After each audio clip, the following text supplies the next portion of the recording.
y'all, today we are making shepherd's pie.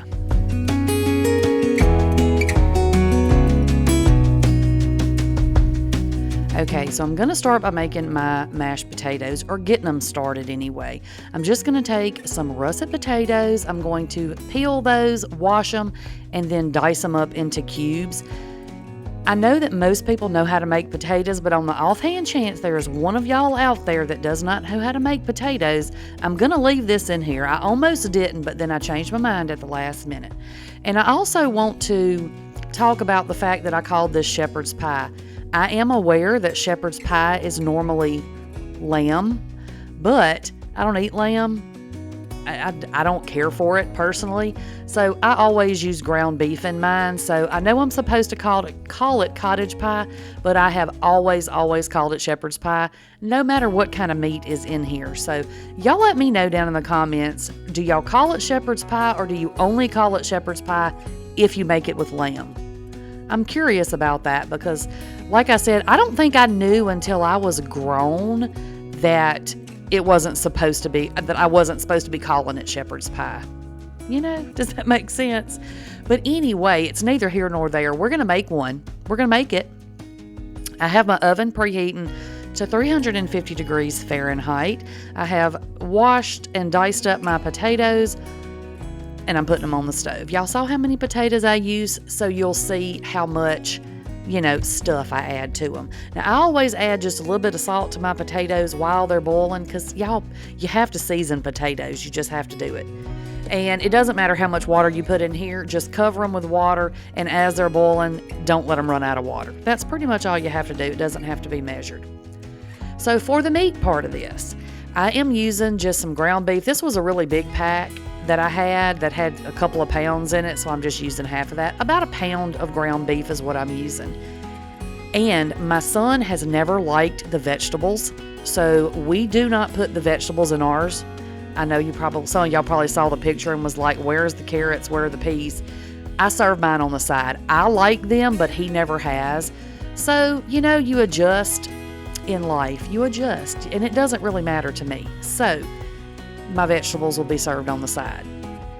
So to my pound of ground beef, I'm adding in one diced up onion and probably half of a diced bell pepper. Those were some that I had diced up forever ago and had them in the freezer for days such as these, when I don't feel like dicing stuff, when I don't feel like chopping stuff, when I just want to throw stuff together, and it's a lot simpler just to pour it out of a bag of already frozen stuff. However, this was the last of my little frozen vegetables I had prepped. So I'm going to have to get some more prepped one of these days. So once my meat was brown and I drained it, I added about a tablespoon of minced garlic just right out of the jar. If y'all want to use the fresh stuff, you certainly can. Or you can just do garlic powder if you want to. Do it however you want to. Work with whatever you have at your house, okay? So now I'm going to add some salt and pepper. And this is another thing, you can do whatever seasonings you want in yours, okay? I added a little bit of salt and pepper. I'm adding in some paprika. I'm going to add in, y'all already know onion powder's going in there. You knew it. You already knew it. I don't care if I add 5 onions, I'm still using onion powder. And then I'm adding some garlic powder too. Yep, right on top of that minced garlic. I just feel like you can't have too much. You just got to add it in there. Then I'm going to add in some parsley flakes. I don't know how much I'm adding. Y'all see clearly I'm not measuring. But if you're measuring, I would say start out with a teaspoon of each at first and taste that and see how you like it. Then you can always add more if you want to. So once those were mixed in, I added in a couple of tablespoons of flour because we don't want this to be just dry. We want to make sort of a gravy. But you'll see. It's not like a thick, not like gravy you're going to put over potatoes. But we just want to give this a little bit of yummy stuff. So once you add your flour in there, let that cook for a minute or two just to get that raw flour taste cooked out and to just get the raw flour cooked. Okay, you're going to have to stir it pretty good, pretty constantly, because you don't want this flour, because it's going to dry that meat out a lot when you add the flour, and you don't want it to burn to the bottom of your pan. So once you have done that, we are going to add in a couple of tablespoons of tomato paste.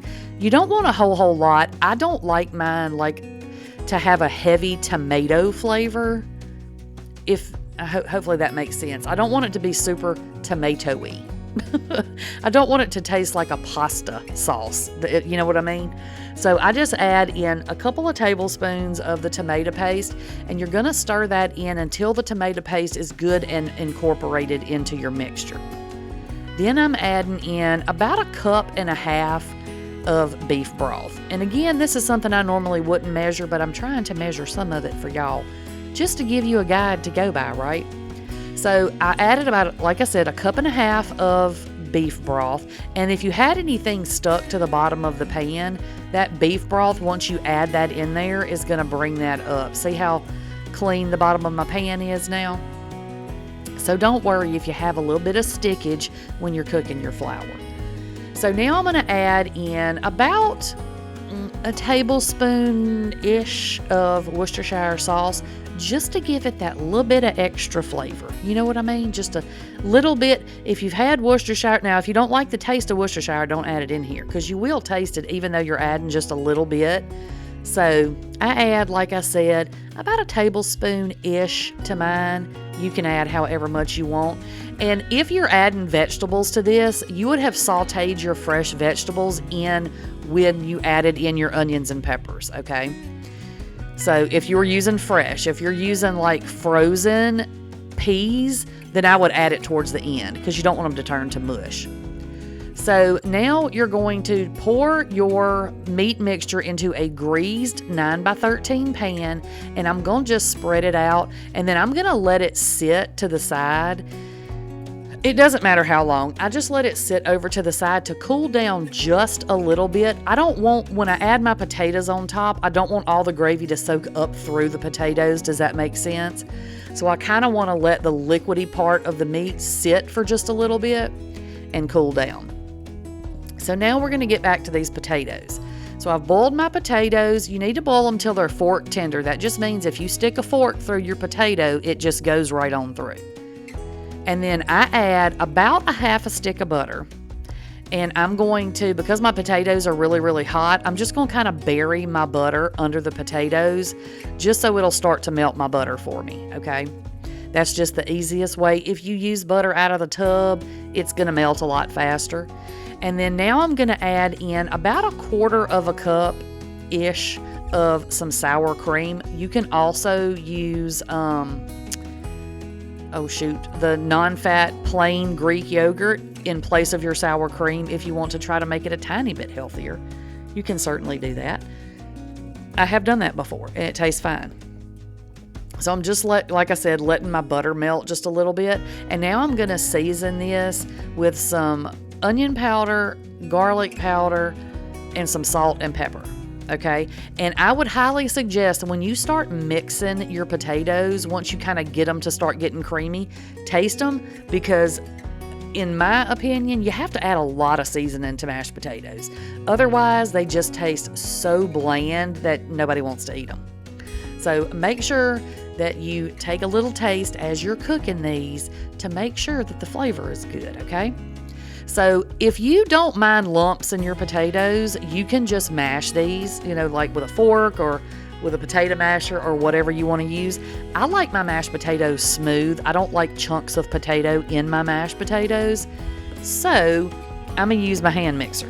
And I'm just mixing this up a little bit just to kind of get it going, to break up a little bit of the rest of that butter and some of the potatoes.